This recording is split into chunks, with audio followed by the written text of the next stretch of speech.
For this riff we're going to be looking at a new song from Extreme called Comfortably Numb off the new album Saudades de Rock. Now Nuno's one of my favourite players, so I thought it was about time we kind of looked at one of his riffs, and since the new album was out we'll look at one of them. So this riff is it's a good kind of straightforward kind of rocking riff. We'll break it down into kind of 8-bar sections because the whole thing's about 16 bars long.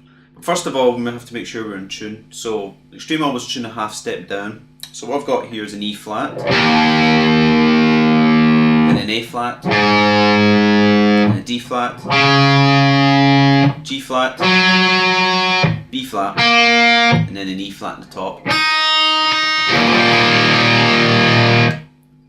So the actual intro to the song starts off with a kind of swelled chord idea. Now what I'm playing here is an E sus4 chord.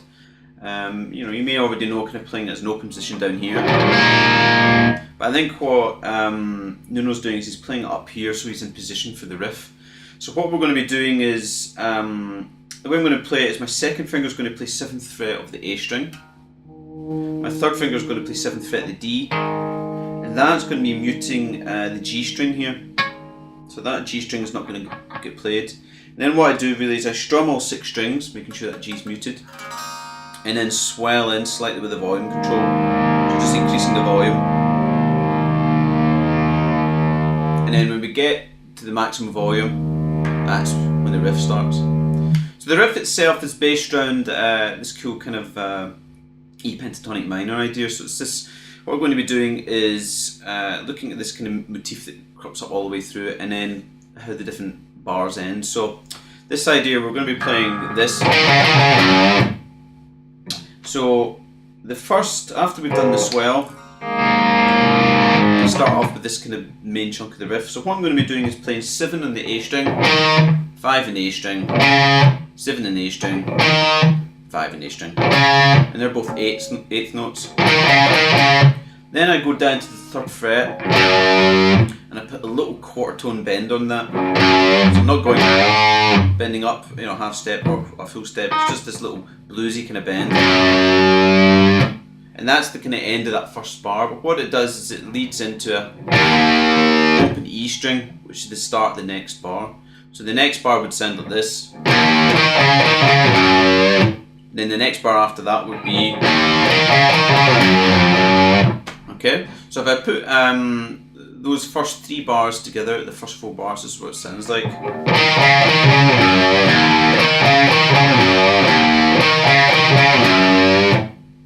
Okay. Then we end it off with this. So I'm going to be playing an A power chord down here. So I'm barring the 2nd fret of the D and G strings, first finger, and I'm playing open A string, A power chord.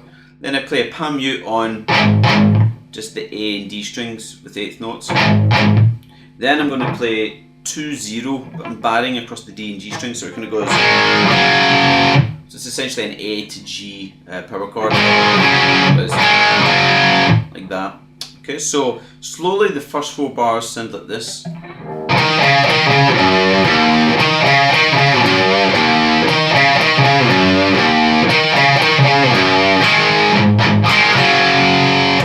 Okay, and that's kind of main motif idea, and then it's just like variations going on. So the next 4 bars, what we have is we start off the same. We have this open E. And instead of doing a bend down at the 3rd fret, I'm going to go up an octave now and bend at the 5th fret of the D string here. So it goes.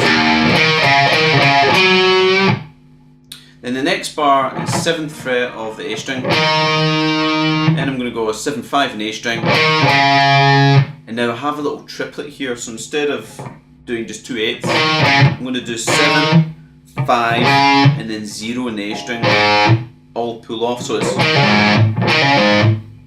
and I end it up by doing a bend, the usual kind of bluesy bend there. So those 2 bars, if I play it slowly, goes.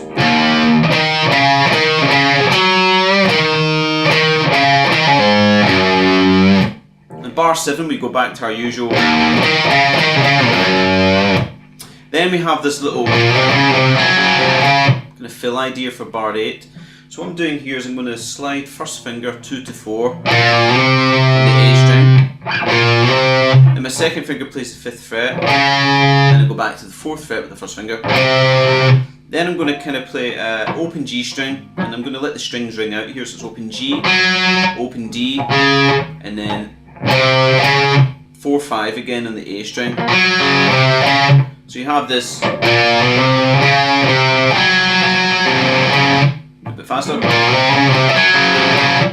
Okay, so the next 4 bars, bars 5 to 8, sound like this.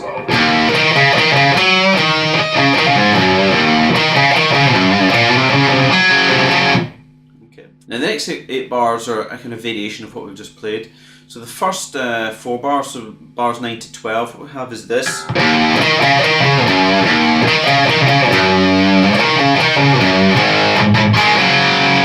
So it's a variation really of bars 1 to 4. And where the variation is instead, in the middle of so bars 10 to 11, instead of going, I'm going to go and hold this bend for the duration. Basically it'd be 2 quarter notes over the duration of when I used to play an open E, so it goes. Okay, so if I play bars 10 and 11, this is what you have. That sort of idea, okay? And then the remaining 4 bars, we start off again with our, then we go up the octave, then we have our bit with the triplet pull off, and then we have, we end it off with our A to G power chord section. So if we put all the 16 bars together with the volume swell, this is what we get.